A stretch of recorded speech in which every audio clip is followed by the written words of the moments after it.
You are listening to the new WCEG Network on WCEGtalkradio.com.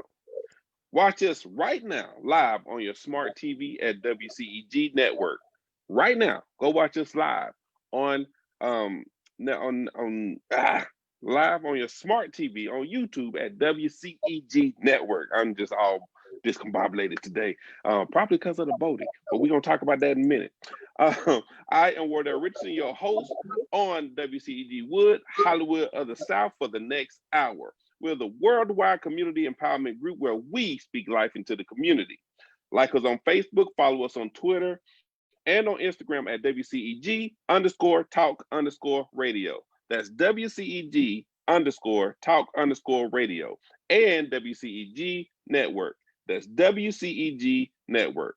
Last but not least, the topics and opinion are those of the show hosts and guests and not those of WCEGtalkradio.com.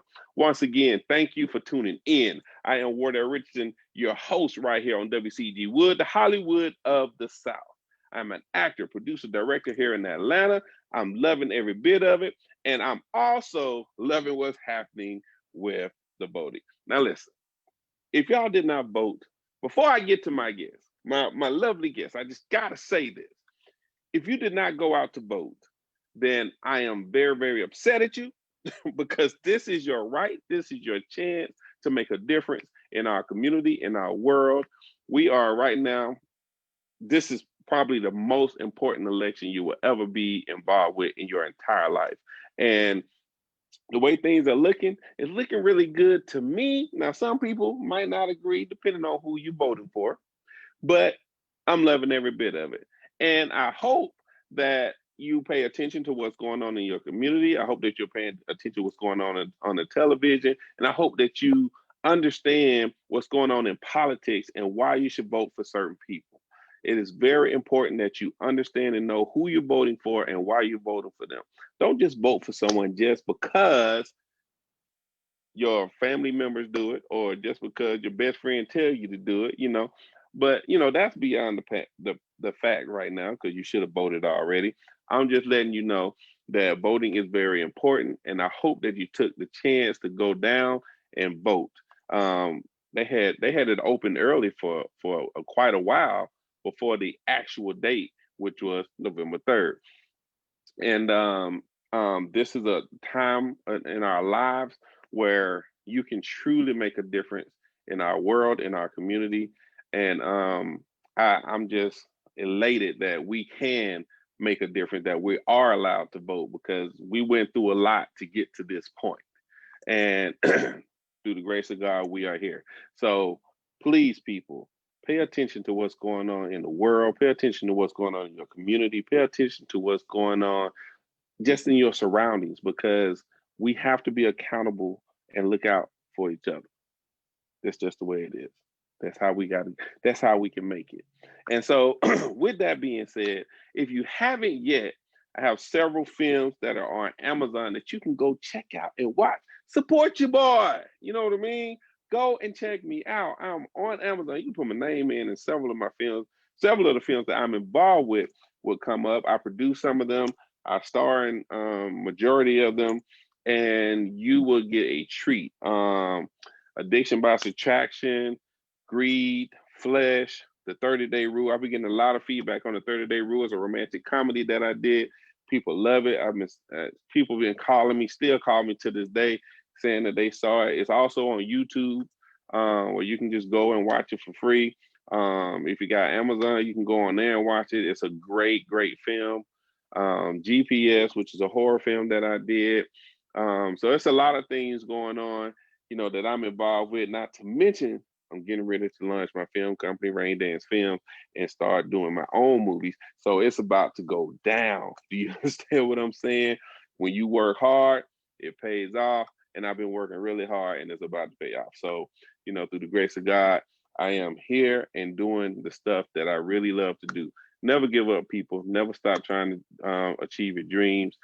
It's just not. It's no one can do it but you. You have to be focused and you have to go after whatever it is that you want to go after. It's not just gonna fall in your lap. No, well, I take that back. Sometimes stuff just fall in your lap, but for the most part, you got to work for it. On that note, I went to LA about a month or so ago, and I went there with a purpose to find one thing, to handle one thing, and through all the stuff that I went through, I wound up meeting a great person who was with a great person.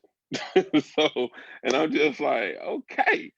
And I met this wonderful woman by the name of Sawanya, who is an incredible singer. And so I started listening to all her music. And there's this one song called So Happy. I think that's what it's called, right? And I started listening to that song, and I promise you, every single day before I go to work, I listen to that song on the way to work. And I just be like, yo, this song just puts me in a whole different place. It puts me in a whole different mood. I love the song. So I introduced to you the incredible, the sensational Sawanya. How you doing?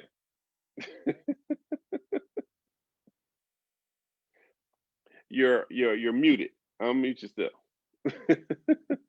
Hello. There you go. I just wanted to make sure nothing was interfering with your beautiful words. Thank you. Hello. Hey, Hello. how are you? I'm great. I'm great. Yeah, that song is incredible.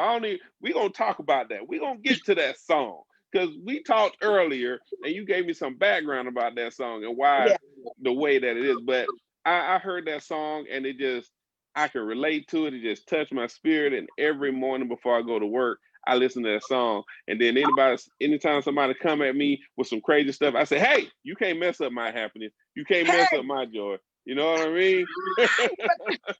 You better talk about that. Thank you so much. I'm so happy that it touches you in that way. I really. It does.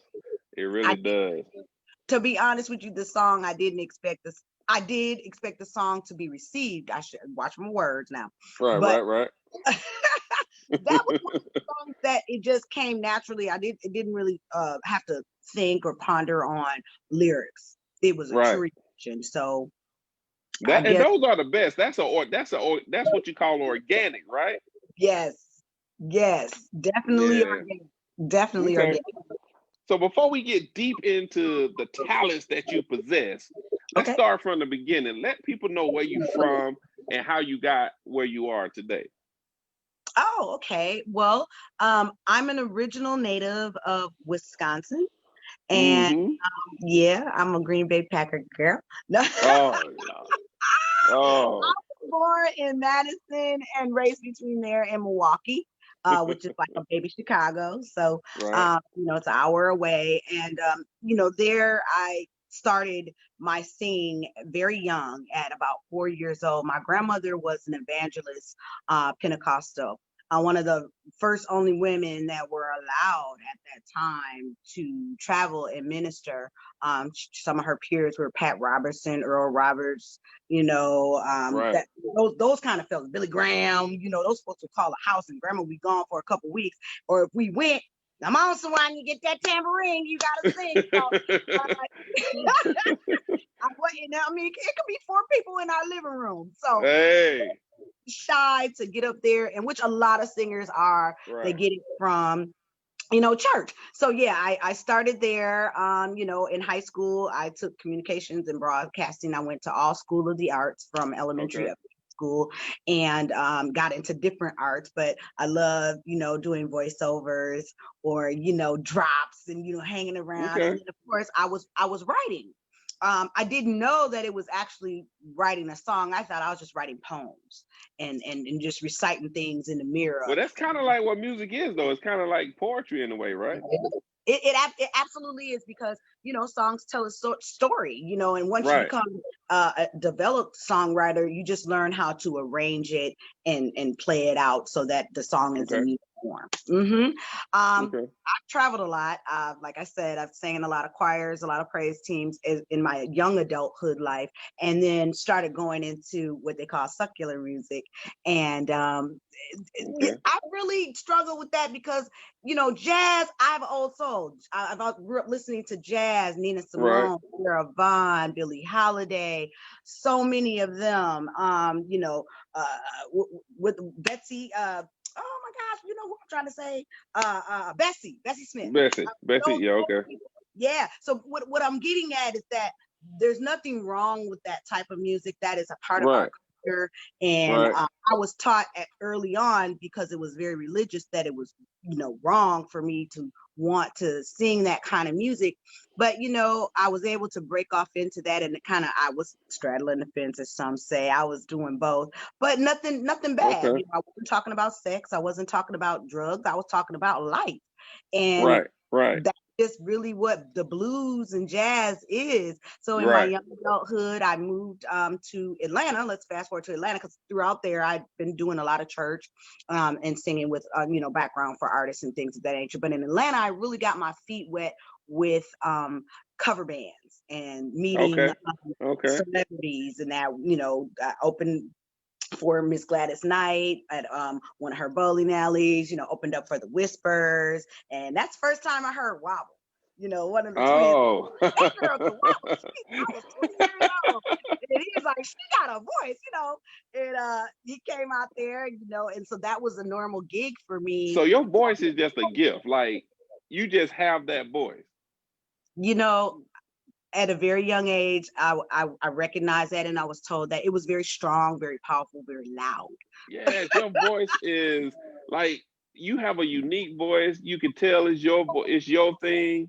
And I'm just like, I love the music. I love how you sound. But go ahead, finish your thing. We'll get into it. That's okay. We talking, so you please stop, because sometimes my mind goes so fast. I jump in and talk over you, and I don't need to do that. So no, you good.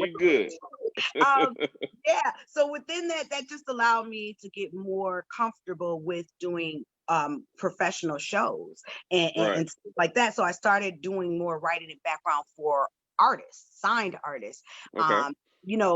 Just getting my feet wet, and you go through the trenches as an artist of learning, what you want to do as an artist and what people will allow you to do. Because within that, if you're just doing cover bands, a lot of people that are probably your senior will tell you, oh, you can't do that. Stop daydreaming. They've traveled all around the world with Tina Turner or so. I've had the opportunity to deal with a lot of great people, and I'm grateful for musicians.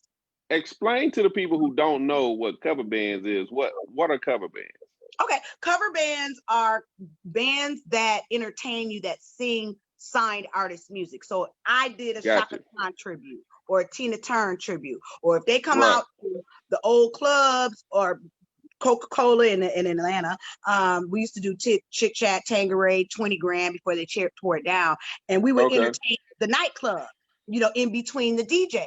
So we're playing all the latest hits, but our band is singing it. So I got you. So that's a cover band. Okay, got you. Okay, I just wanted people to know, because I didn't know really, but but I wanted to know. Going from the beginning of time. I mean, even if musicians that have been successful in their life and they've gotten older, and I won't say burnout, but they just sat it down, that fire that they used to tour, that they just do cover bands. They just start doing their old hits. Gotcha. All right. So now you in Atlanta, you getting all, involved with what's going on around you and stuff. Now, why did you come here to pursue music particularly, or did you come here for something else? Oh no, I came there for the chocolate dream. It was like in 2003. It wasn't enough chocolate in Wisconsin, huh? No, it was not, but there is. A lot of people think there's not, but there is. But I really did. I had lived in Houston, and I had heard, and at the time I moved in Atlanta, it just started bubbling. So Def was already doing his thing. Outkast was doing his thing. Erica was doing. It was like in 2003. Okay. 2003, somewhere around there, 2002. So it was just getting, Atlanta was the place to be. It wasn't as big as it is now. It wasn't Black Hollywood yet, but it was definitely on its way and was underrated. For an artist looking to do something, Face Records was there too. They were still thriving. Right. Yeah. Mm-hmm. So I just wanted to come there and, try my hand at that part of the South. I had already been well traveled at a very young age, and I knew the skills that I had. You know what I mean? I had been sharpening my sword, still sharpening my sword. So I came down there and I jumped into it, and actually it received me so well, and it was so good to me. That's one of my second homes. I really would say that. Right. So did you know someone down here who got you in, or when you got down here, did you have to ruffle your way through? No, I in my travels of life, I've been a journeyman. I must have got that from my grandmother. Gotcha. I felt called to do that. I even got into churches there. My first thing, I joined Creflo Dollar, and then I ended up working at Eddie Long's church for a while. Okay. And then doing some praise team at the South region. They offered me a job there, and I didn't end up staying long. So when all that stuff happened, I was well gone. But once again, I had come from that background, so that had given me. That was around the time I was there. I might have seen you. Didn't know I saw you. Okay, you probably did at one of the festivals or something like that. Right. Yeah. Mm-hmm. Yeah. So there, what I did is I had an epiphany of coming up. I went to school for communications and marketing. So with that background of broadcasting and just what talents that I knew that I did possess at that time, I wanted to harness, how can I make myself on a pedestal? How can I put myself out here and communicate? But I'm always about each one and a team. So how can I do it by giving back? Because when you sow a seed, it's going to grow and it gives back to you. So I knew that very young. Mm-hmm. So I decided to come up with this company called The Alliance. And The Alliance was the brainchild of just being an entrepreneur and a conglomerate of entrepreneurs being able to proprietize each other's business, which would have been my pedestal of showcasing talent. So I got some folks there, even my sister Nika. We changed the name to Corporate Diva, the Corporate Divas Network, which a lot of people in Atlanta probably know. And what I started doing was showcases. So I started doing showcases at small, clubs, and I already had a band there. So we would go out to our regular gigs, but then I would do showcases and give new talent the opportunity to come out and show what they're doing. Now, I was doing that already in Milwaukee myself before I left. And people weren't doing it like they were doing it now. I can say I was one of those pioneers. You know what I'm saying? Okay. That idea that I had, a lot of people started mimicking it. Even people that were. So do you feel like there was a drastic change in how music was from then to now? I will definitely say if you're asking me directly, do I think that there is a drastic change from that era as to now? Yes, I definitely do. And I think a lot of the old school true artists, and when I say old school, I'm talking about traditional R&B, traditional gospel, traditional rap, hip hop. They're talking about what we feel original music is, and that's what the people nowadays have a core from. But to me, it's the melody.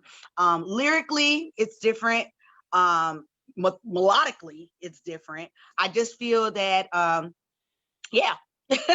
there has been a change in the music. But it's people like us. If you can still communicate to a younger audience, that's universal, and draw them in if they have a musical soul. Gotcha. And so you here in Atlanta, you mix and mingling with all these different people. What was your biggest challenge in trying to connect with everybody? My biggest challenge, I think, was because I went the marketing route and the promotions route. I was already singing, but I was singing in a cover band, and I'm an independent artist. So my biggest challenge was independently getting music broke at that time. And then also, I was on independent radio and stuff like that and underground, but it wasn't the way that it is now. We didn't have the outlets we have now. And then also even being submitted to a label, just like anywhere, now you got to know somebody, you know. So once again, I would go the back way trying to get in. I did artist development with different companies. I was, working on the inside, but internally being an artist. So when you're truly meant to do something and you're around it and you're not doing what you want to do, it really it affects you. And then you have people that are comfortable and settled where they are. Not saying that there's anything wrong with that, but I knew I had more to offer. Got you.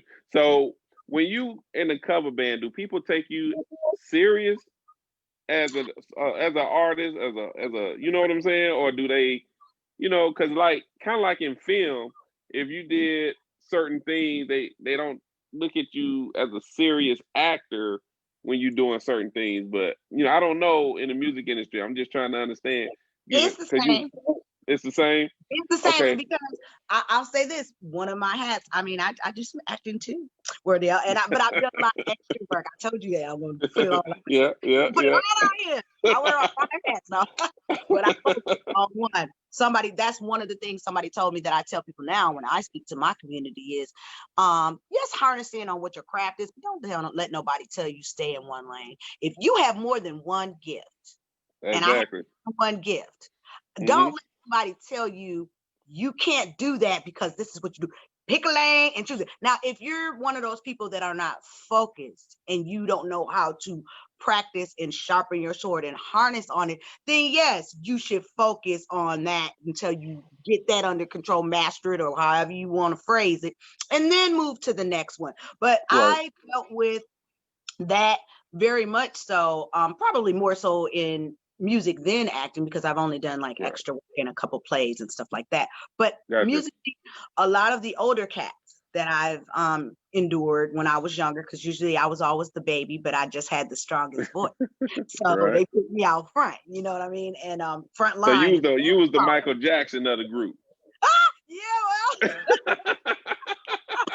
if you want to call it like that, then you got front line, whether it was me, and then there was another band that I was in. It was originally an old school band that was there. It was called Fahrenheit, and then changed it to the Hype Band. Fahrenheit, yeah. What are their Baby Doll and Baby Lady? Really? And I came after them. So they needed a replacement, and they needed somebody could throw down like that. You know what I mean? Oh man, look, you rolling with the legends. See, that's what I'm talking about. You know. Okay. So that you can't say you from Atlanta if you don't, old school, if you don't know these things that I'm saying. And I walked that walk.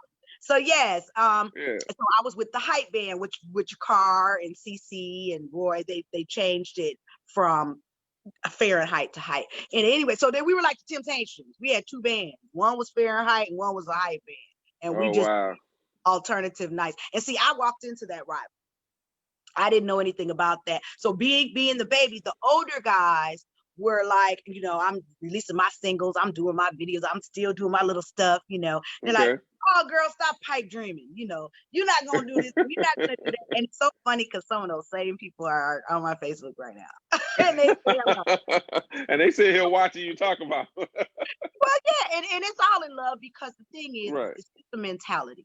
Some people were raised that way. In the industry. I'm not one that would put that on someone, but I can't be mad at them because that's the mentality that they have. It's up to your own intentional and internal fire that you have in yourself, and my God is strong and powerful, and he told me what I'm supposed to do, and it wasn't supposed to stop. I heard that. Yeah. And that's good. That's something good to for people to mentally get, because you can't stop this thing. If it's for you, it's for you, and God will make a path for you, And he made that path for you. You came straight down to Atlanta and jump right head first into it, didn't you? I'm talking about made some things happen and influenced other people. For next thing you know, there were all these.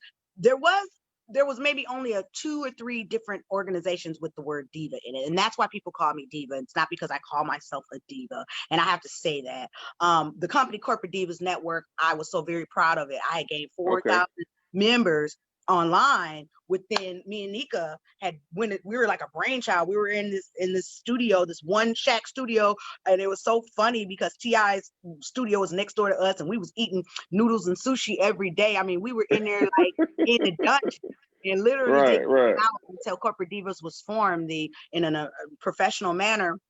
And all these other independent companies and businesses and entrepreneurs ended up wanting to gravitate to us. Hey, we were on the Shelley Winter show on 103.3 down there, a couple of the radio shows there, and the Divas of Literacy tour. See, the name Diva. They're from New York. And we hosted them, and was going around and taking them to the Browner Brothers shows and book signings. So what I mean is the name Diva started to flourish and inspire. They already had their name, but it just brought us all together. And I'm like, we got people from all over joining because it's okay to be a woman. And then it graduated to women and men. So there was no discrimination. It originated as we hold our sisters up because women didn't have a platform. I felt discriminated against in that way. Just being able to be strong in the industry and how to get out there without being somebody's girlfriend, without having to and I'm gonna ask you about that. But before we get to that, I want to give a shout out to Nika because you mentioned Nika a couple times. I gotta give a shout out to Nika because Nika is the reason I met you. Nika, I met Nika when she gave me my very first professional photo shoot out here at Piedmont Park. We was together at that time. Yep. And it was a dope photo shoot. So, she's one of the dopest photographers I've ever had. She need to be, I hope she still does. She need to be doing it. I hope you hear me because you need to be doing it because you're dope, But she's the reason I met you. So I had to give her a shout out real quick. Hey, Nika. Love you, sis. So now, so what are some of the your favorite artists that you work with? Because you mentioned a couple of incredible bands and stuff, but what has been like an artist that you met and you was just like, oh man, this is dope that I get to work with this guy or this woman? Wow. It's been so many folks that I've had sure. But work with it personally was Tom Brown. That's more recent. I mean, and I say that because he is one of the first ones that actually took me in as an equal and put me on a pedestal to excel. I was already ready when I got to him. You know what I'm saying? Okay. Like, this girl, hey, she can sing. He said it on one of the, and didn't treat me as if, oh, she's just a fill-in. She's just an extra. I'm a feature. Even then, with the people that book us for events, stuff, you go through struggling about compensation, how to be represented or how to be addressed. Are you a feature? Are you a background singer? Not a background singer. If I'm singing lead, I'm a feature. There's a difference. And it's not about being cocky about that. It's about knowing where you belong. You're still part of the band. The headliner is the headliner. That's it. But if you're coming in doing a headline vocal for that person, you're still not the headliner. But if you're an entity of your own, it's a different way of addressing that artist. Now, if you're just back doing the backgrounds and you come up and you're singing a song and then you go background, then you're a background singer. Okay. Plain and simple. Wrong with that. There's nothing wrong with that. I've done background work and would too. Again, I'm not saying there is anything wrong with that, but the thing that I think I'm trying to get across is that certain artists that are already established deal with up and coming artists differently. So I really appreciate, him out of others, but him is one of the people that I can say that's most recent in the forefront of my mind that, gave me that respect. And I appreciate it, learns a lot of things from him. Well, yeah, I definitely saw the pictures and stuff where you was performing because this man draws a crowd and you performing on the stage with him. I mean, how did you feel performing in front of such a huge crowd of people like that?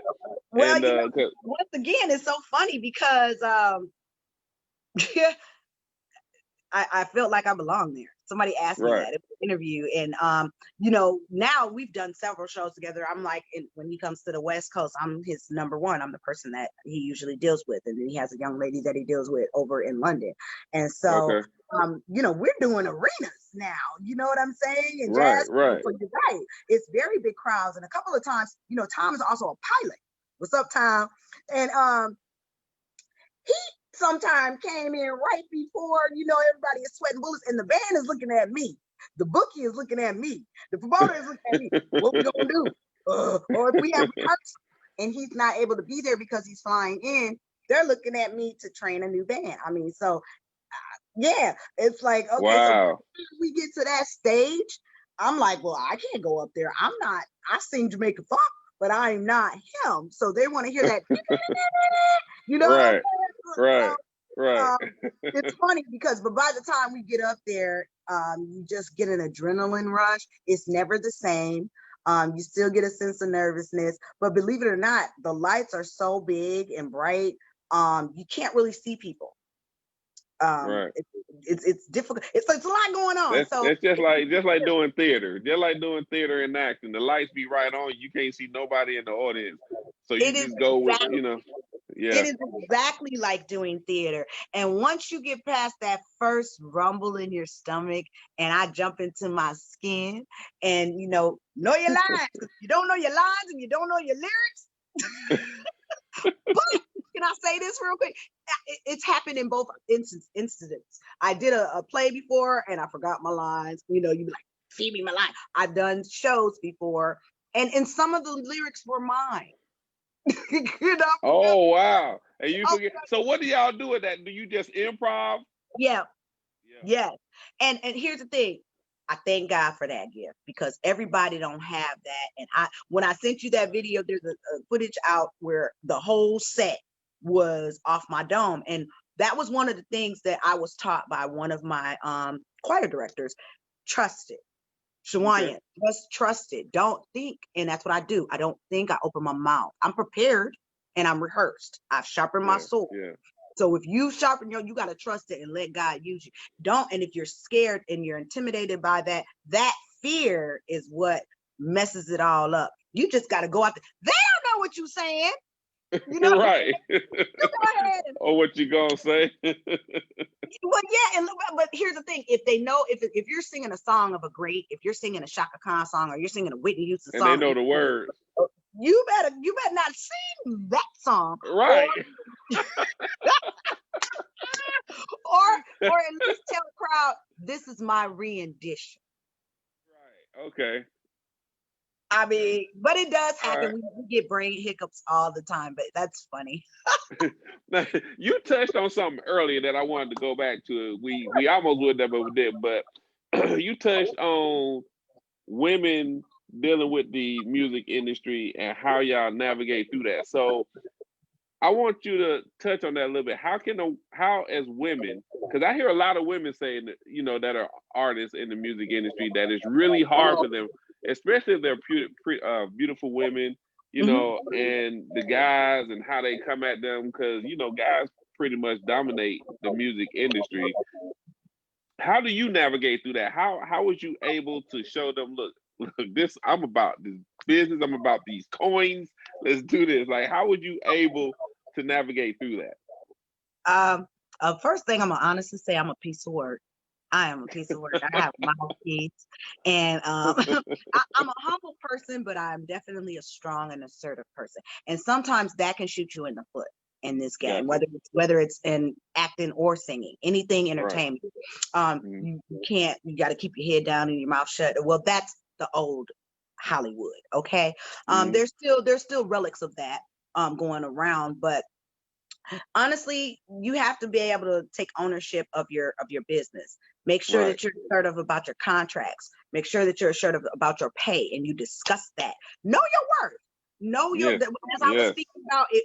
Okay, are you background? Are you a musician? Are you a lead? Are you a singer? Are you? If you're your own brand, they can't come and offer you Chitlin Circuit money, and you're your own brand.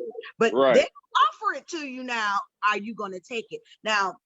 With women, dealing with men, and it happens all the time, it still does. You're going to deal with the shooby-doobiers. They're going to want to sleep with you. They're going to want to, sexual favors. They're going to promise you things, and because it's been a male-dominated industry, most women are used in one way or another, even down to their image. They can't even dress the way they would like to dress because it's not sexy enough. And who says it's sexy enough? This is you. I mean, sex sells, but that's a man's perspective, unless that's what you want to do. You know what I mean? Mm-hmm. It's been very difficult. I've had offers. I've had contract deals, offers. There's been a lot of different things. I've had, even, I won't mention the band, but there was a band I was in, a cover band, and one of the members, and this was in Atlanta, and one of the members didn't want to give me, my car broke. It's like my brother. I've been singing with him for 5-6 years, and he didn't want to take me to rehearsal because I refused to sleep with him when he took me home. Oh, wow. And it happens. Wow. And the band was mad at him, talked about him. I mean, he knows who he is. And it's just wrong. It's wrong to do someone like that. And then, but now, fast forward to the 2000 era, it just took a turn, because I had gone where Happy came from and Rising Phoenix came from. I had gone through some industry stuff. I was sick. I was, over it, depressed about trying. And I'm a fighter. I still, I'm a general. I'm gonna get bruised, lick my wounds, but I'm gonna still get up and fight. And it must be a reason, because I keep coming out doing something different. God's got control of that. But there have been people that I've dealt with that are males that ended up being male chauvinists, being very rude, very, very domineering, telling you what you can't, and then try to sabotage you and try to dumb you down. Wow. But what happens is, what's for you is for you. So when I moved my location, it didn't take but a week or two for me. And I did have some connection about somebody that I knew, and just, it was the right time and the right place. And that was the era in 2000. What I'm telling all of you as artists, that now, I was able to gain my own publishing, which was actually unheard of for not only a woman, but any independent artist to do without a major label backing you. Oh, wow. Yeah. Why is that such a hard thing? Why was that such a hard thing for a woman to do, to get publishing? Well, usually there again, because, or anybody, but even secondary to a woman, because the industry was built mostly on the backs of men. And that goes all the way back to old school Motown days. I mean, any artist will tell you that if you watch Unsung or anything like that. Who owns their masters? The label. Yeah. Their masters. That's who owns it, either the label or the publishing and production company that's split with the writer, or whomever. Majority of the time are the men. Now, even the women that write, when it comes down to it, they own their writing credits, but do they own their publishing? No, they don't. Right. No. Now, so, and I'm talking about in past days, not now. Right. But and that's why it was so difficult for women to do that. You could sing on a song. You can, all the most beautiful and legendary artists did not own their masters, did not own their publishing. So when you own your publishing, you have more control over your music, right? If you don't own your publishing, and the music company owns your publishing, then they control, you can't do anything without them saying yay or nay. When you own your publishing, you own all of your music. You get 95 to whatever percentage break you work out with your distributor of your royalties. Money, right.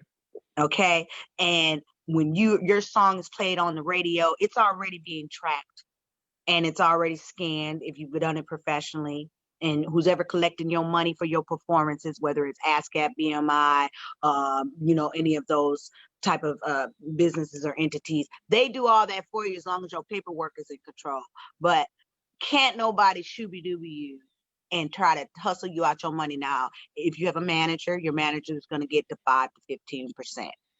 Sometimes 20. Anything over that is highway robbery. But once again, if you don't know, you don't grow. So you got to educate yourself about the industry. And it's not as difficult as you would think. But once again, you'll be there and you'll have all your paperwork and you'll get some soup with some money, smell like money, and that can be intimidating, you know, and will tell you, a woman, baby, let me handle this for you. Let me go talk to these men. They don't, let me go handle it for you. And sometimes maybe if it's a room full of men in a certain situation, that might be okay. But if you're handling your own career, nobody should be discussing what you make out of what you created. Oh, that's deep. You need to say that one more time. That was deep right there. Nobody has the right to tell you what you make out of what you created. If I wrote this play, if I wrote this song, if I made this dress, if I cooked this dinner, if I gave this speech, if I'm going on this stage here, this is my cut. And we're going to negotiate that. Now, it's okay if you're getting advisement. Every situation is different. But when you own it, don't let somebody have a second, because a lot of times promoters do that. They'll tell you, oh, we're going to pay you $5,000 for a show. And they giving somebody else, oh, well, we got to give you $500 now. But they got other promoters that they done cut on the side, and they giving them money, and they giving the headliner more money than you, and you getting $100.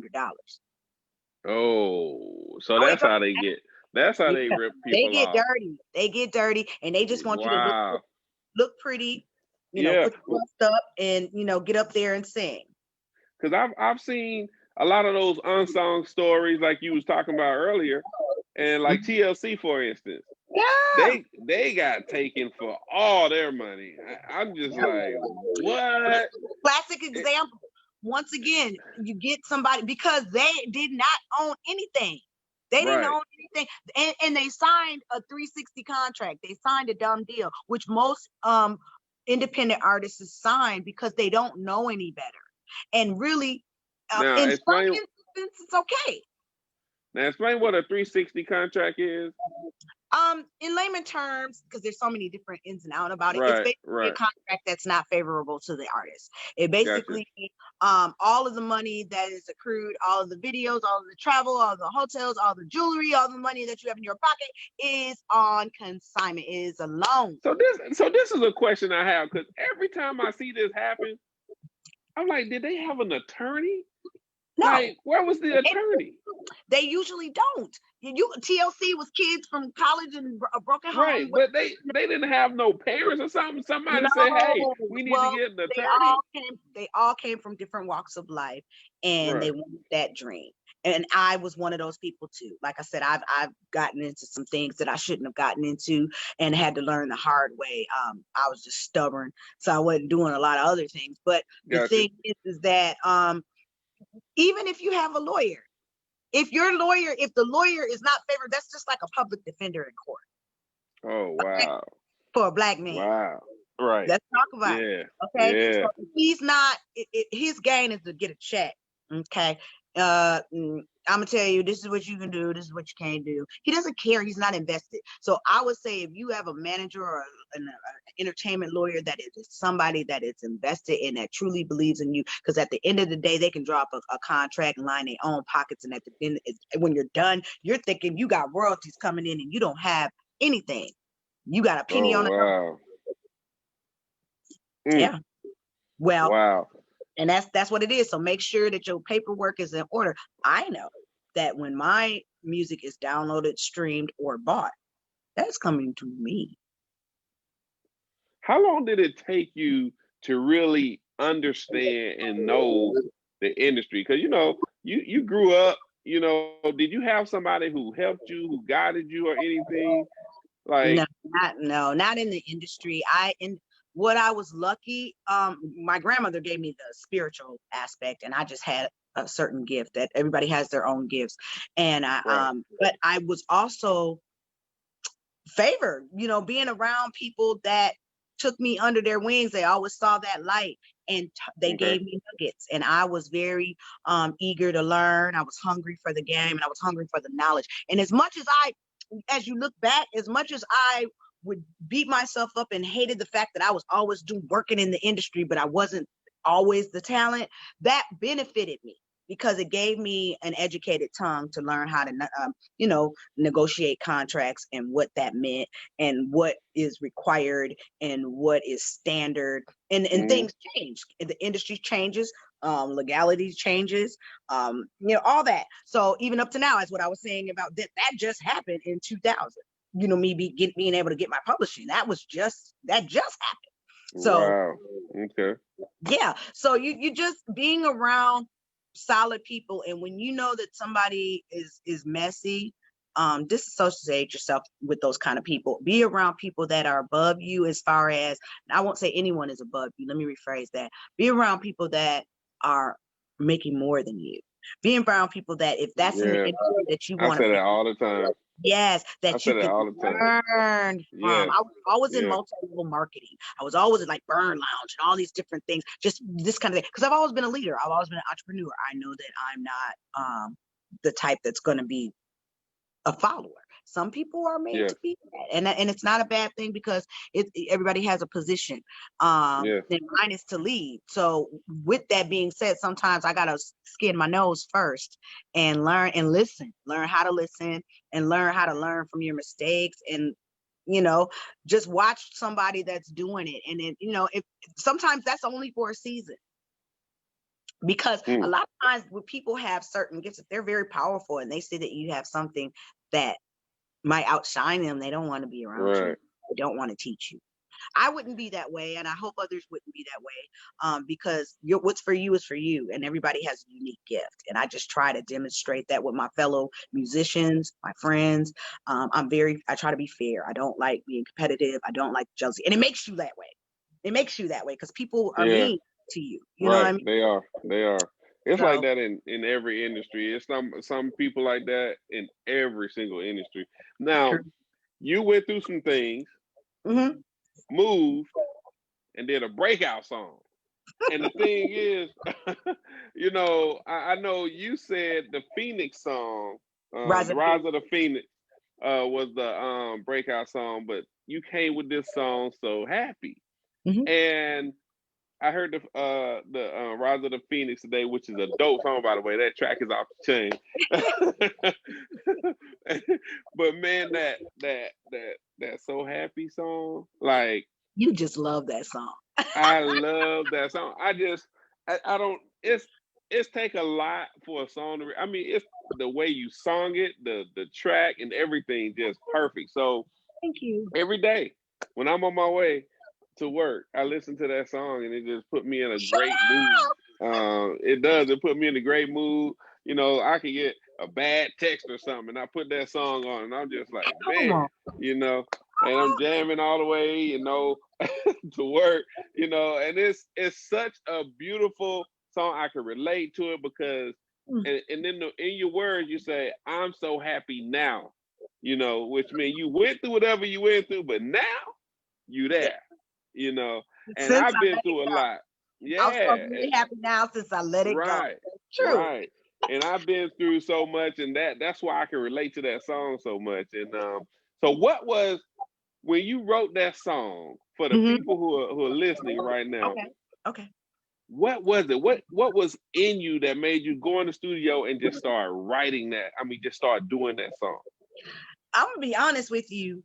I selected two songs that I vibed with from DJ Looney Tunes. Shout out to Grammy Award winning DJ Looney Tunes. I love him. He's out here. I knew him from Georgia. Okay, and he was out here. Okay. And he had done some work for Rihanna. So I was like, I need a reputable producer. And it just so happened that he was here. So he sent me some music, and we went through, and those two jumped out at me. You'll Never Know and I'm So Happy Now.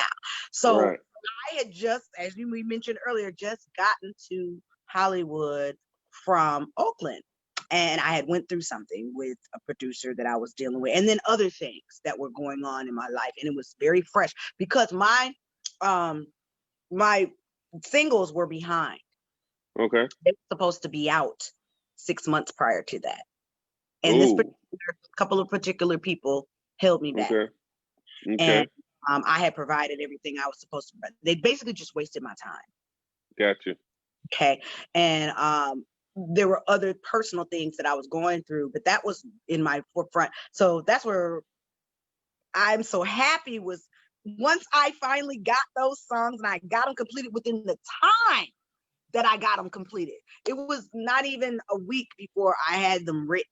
And of course, it takes you about a month to actually get everything Right. and mixed and mastered and pressed and developed and ready to go, scanned and all that. Okay. I was just thrilled that I was in there. I was doing my thing. It didn't take no time, wasn't no holding me back. I was doing that. And it literally came out my mouth. I didn't have to. And that's how I write in a lot of ways. It's true emotion. It's not always personal feeling, but those two songs. So that was me saying how I felt, that I was happy about just releasing what I had been through. I had let it go. And now I'm walking into this new phase of life. I'm I own my publishing. I got my music out here. I'm working on my video. My website is new. My pictures are fresh. I'm doing concerts. Blah, blah, blah, blah. Right. What you thought you were gonna do to me, and I had they been thought through that. They destroyed you. Thought they did, but then the other song is "You'll Never Know What You Had Until It Walks Away." Right. So. It was kind of a yin and a yang on both songs. You can contribute that song to being in love. You can contribute that to being in business. That's an old cliche, but that was the same thing. And I was talking to some of those folks that mistreated me, and they knew I was a diamond. They wanted to hold on to me, and they wanted to pimp my craft. Yeah. That's what they do. Why do people? It just confuses me as to why people treat people that way. Well, because they don't have the talent. They might have the resources and they might have the instrument, but they don't have the talent. They don't have the gift. So they need someone that they can use to get their self to the next platform. And that's what that person was trying to do. Was trying to take.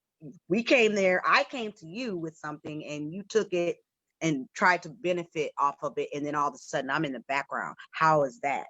When I came to you with something. And what ended up happening is you no longer have me. And I still did what I said I was going to do. When my intention was we all gonna win. Right. You did that to yourself. So that's in any situation. But yeah, in this industry, a lot, and I have a saying: use me, just don't misuse me. If I'm the catalyst that's gonna get us through, and you need a singer, you need for the band, or you need the singer, let's do that. But let's not forget what the goal is and what my desires are. Especially if I come to you. If you come find me, that's different. But I came to you, so it's wrong. It's very degrading because of the way that I was treated and dismissed and such, ignored. But I didn't really care because it wasn't where I belong. So I'm so very happy now.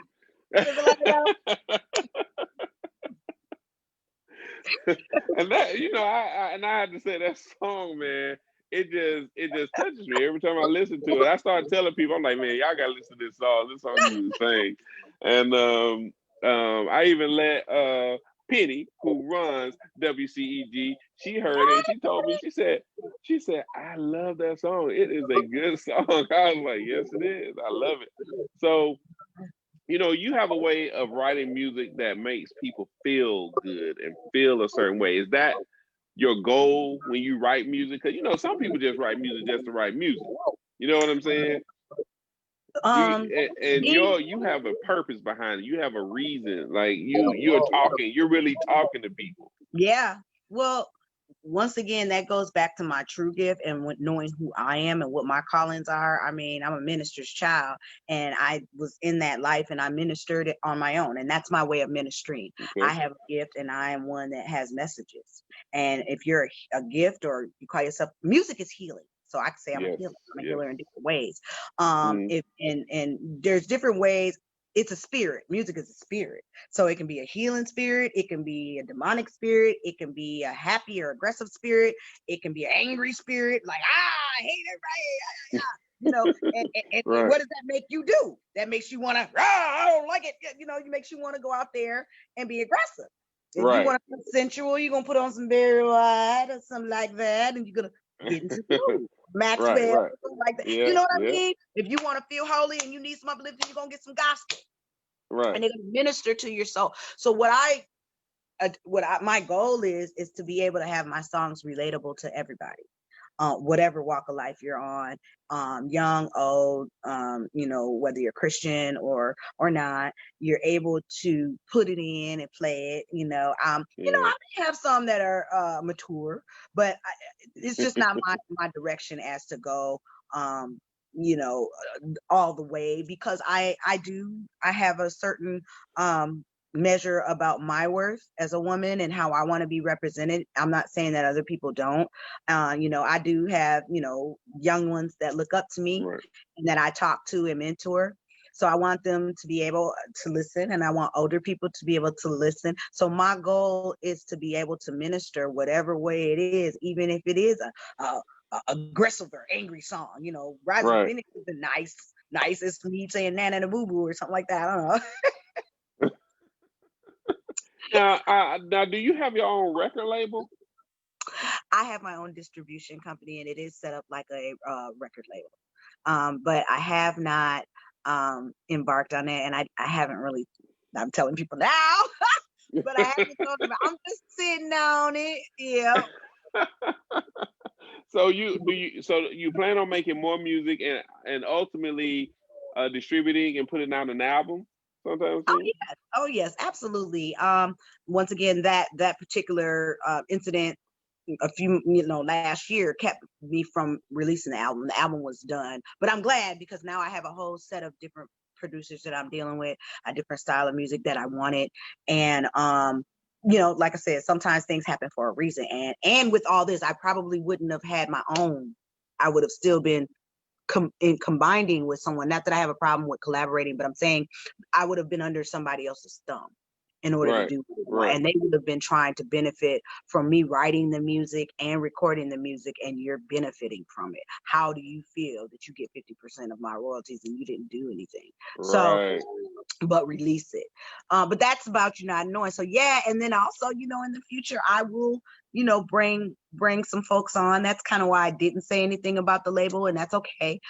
It's because I wanted to make sure that I was an accomplished artist, that I had gone through everything. I can say that I'm an accomplished artist, but as far as being a leader in the business aspect of it, I want to go through the tape myself. Before you take somebody else's career, I know what that feels like.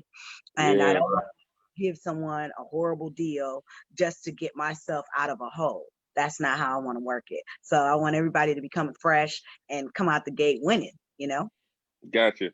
So you're looking to pull other people in on your record label. Well, sure.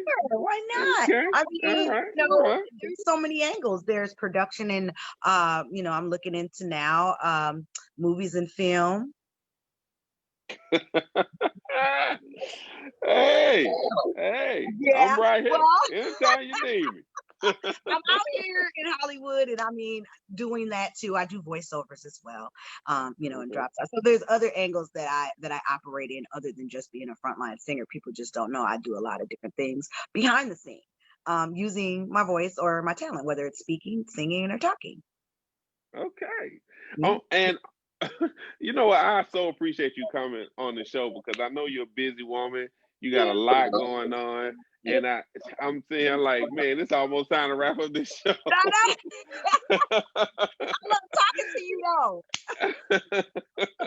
though. You are awesome, man. I'm a huge fan of your work. I talk about So Happy, but all your music is just amazing. Thank you. And they touch you in different ways, and you can relate to your music. That's why I love your music so much. So please keep putting that music out there. Keep reaching and touching people the way you do, because I love it. And you're doing exactly what you said you set out to do. You said you want to be able to touch people and things like that, and you do. Because you sure touch me, and and I'm appreciative of you for that. Yeah, man, that song is the bomb, man. You got my cheeks hurt. I'm smiling. I'm blowing. That song is the bomb. So, congratulations on your success. Congratulations on everything you have going on. I look forward to seeing more music. And, if I can do anything to help you promote or put your music out there so other people can hear it and see it, I'm here for you. anytime. I just want to give a few shout outs. I want to shout out to my, first of all, my executive producer and business partner, that's Shalonda Ware. You met her. She's Yep. very Hey, Shalonda. she's my dog, man. She's my writer. She's been very instrumental in a lot of this, as far as just keeping me grounded, keeping me whole, making sure, that I'm able to kick down these doors. She's got my back as I have her. And all the radio stations. She definitely got your back, and she was promoting you, boy. She put your music up. She was playing that music. She said, "Look, this is what she got. She got this right." I was just like, "Okay," And I was like, "What? This her? She's awesome." She definitely is, and she likes to be in the background and stay off the scene, but she really does have a strong influence about what I'm doing. I'm doing a lot of the creative, but she helps me with the business side, and you can't do anything by yourself. You need a team. So that's shout out to Swanya Soul Music Team and Entertainment, holding me down. Again, when I just came out here starting everything, my family, my son, my granddaughter, John G, he did all of my artistic works, my flyers. You guys can look on my Instagram and find out, he does DigiPros, he does everything as far as the artistic work. I mean, and then the DJs and the bloggers and the hosts like yourself. I always say this, and the radio stations, because they're playing me in other countries. I'm playing right now in France, Europe, Africa, oh, wow. Yeah. London. Hey, y'all, I love it.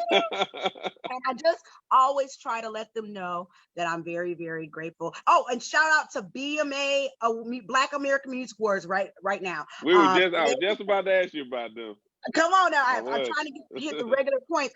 I'm nominated right now for 5 awards, and it was just 4 at first for just the Bay Area Music Awards, which was best female artist, best R&B female artist, best live performer, and best recorded song. And then yesterday I found out that in the nationals, it's nationally and regionally, that I'm being nominated for best song of the year. Happy now! Oh wow! That's song of the year nomination. What? I'm so happy now. Yeah. Yeah. That's right. So that airs on the 8th of November. It's all over my Facebook, my Instagram, my Twitter. If you want to vote, it's BMAmusicawards.com, or please come to my website, any of my handles, or even on Wardell's handles. I put it on there, as well as voting. If you want to vote, you can go on there. And if you want to watch the awards, I will be performing live. And it's only $10, you guys, being that we can't, do it in a public environment. We usually do it at some big venue. Rick Warren, thank you so much for the nominations and keeping us local artists and international artists out there. And congratulations to all my fellow musicians and my nominees out there. You all are already winners. Yeah. So you saying people can actually see you perform? Yeah. What are you going to perform? All the music you have out now, all of it, or just I'm so happy now? I'm just going to probably do 1 or 2 songs. Probably Happy Now and You'll Never Know. You'll Never Know was the last. Okay. It was the last song that was out. Both of them are charting internationally and independently and underground. And wow, God is doing. It's just they're starting to do this, and I'm just kind of like, what? And like I said, that song, I didn't expect it to take off the way. Yeah.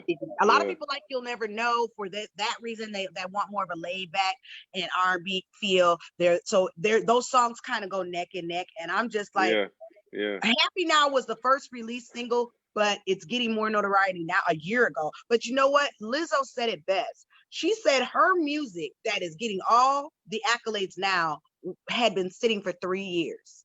Yeah. That it's like it's got to marinate or something. It just got to marinate. It's got to sit in the sauce for a minute. You know what I'm saying? Get all nice and tasty, and then boom. I guess it's also, it has to circulate. It has to go through the right circulation. And I came through independent and underground, and this way, which is really good. And when you can run your own stuff, you can go anywhere you want. Absolutely. Let people know how they can reach you. What's your social media handle? Sure. So you can go to www.swanya, www.sawanyasoulmusic.com, and my name is spelled SAWANYA, soulmusic.com. That's my website, has all my handles. I'm on every digital platform for downloading music, iTunes, Spotify, you name it, iHeartMusic, all of that. I'm there. Right. And also, if you wanted to email me, that's also on there, but it's sawanyasoulmusic@gmail.com. Social media, Facebook is my first and last name, SAWANYASTANLEY. Instagram is Diva Sawanya, and my Twitter is my Twitter is Diva Sawanya CEO. Oh, that's funny. That's funny. Oh, get out of here. And any of those flyers that you see, request me on your nearest radio station, and they're gonna spin that joint. And people, please go and check her out on her pages, because she debuts a lot of her music on there, and I'll be sitting there listening. I'm just like, man, her music is insanely good. I'm not just saying this. Her music is insanely good. Go and check her out. I guarantee you'll be buying her album the same way I did. So go and check her out. It's her only music is incredible. Go and check out her music. So Diva Sawanya, right? Mm-hmm. Yeah. On Instagram. She posts, she's always posting. So yes, don't miss out. She's definitely promoting her stuff. So, and which is what you're supposed to do. The number one thing you do as an artist, and the number one thing you do as an actor: promote. They say that all the time. Mm-hmm. Yeah. So thank you, Sawanya, for coming on the show. Thank you for having me. Thank you, Penny. Appreciate you. Thank you, Wardell, WCEG Network. Hey. I love you all for having me so much. I appreciate it. We won't let no storm and no electric like that stop. I so apologize to you for that too, because we were ready, man, to put you on, and then, man, that hurricane hit and knocked everything out. It's like, what? Well, it happens in God's time. You know what I mean? And look, everything went off without a hitch. So we all are grateful. And hey, no sweat. I'll always come back. I got new music. I'll be back in January with some new stuff for you guys. Oh, and listen, next time, see, now I messed up because I wanted you to perform live. So I messed up. So I want you to come back for sure and do a performance right here on the show. Sure. I will definitely do it. I'll be ready to go, and we're just going to have us a good old time. All right, man. See, that's what I'm talking about, boy. I love it. I love it. Thank you once again for coming on the show. This is Wardell Richardson on WCEGwood, Hollywood of the South. Thank you guys for tuning in. I will see you soon. I gotta check and see. I think I'll be back next week. I gotta check and see. But on that note, thank you again, Swanya, for coming on. Shout out. No, December the 3rd is my next show. I just Penny be on it. She be like, here you go. I'll be there. I'll be there in Georgia. I'll be there in Georgia. On December the 3rd? Yeah. Oh, wow. Look at that. Look, man. Okay. So, but I will be back on December the 3rd, and I already know who that person is going to be that I'm interviewing. Her name is Ashley. She is in New Orleans. She did a reality show. To Rome for Love. So make sure you check her out. She'll be here on the show December 3rd. She is phenomenal person, and got a lot to talk about. So that was an incredible TV series. I watched it myself. So make sure you tune in to see that show. It's crazy. It is crazy. And thank you for Sawanya once again for coming on. Make sure people please go and check her out. Her music is insane. If you think I'm lying, I don't acknowledge things that aren't not good. I acknowledge things that are great, and that is great. So make sure you go check it out. This Thank is Wardell Richardson on WCEGwood, Hollywood of the South. See you next time. Peace. Bye-bye. Love you. Oh, and happy Thanksgiving, because I won't talk to you Happy before then. Thanksgiving. Happy Thanksgiving, everybody. Eat good. Don't get too fat. But things good. You stay very, very happy. Oh, there you go. There you go. All right. Hey, I got to go listen to the song now. Now I got to go listen to the song. I'll see y'all later. Peace. Bye. Oh, my God. That's beautiful. Yay!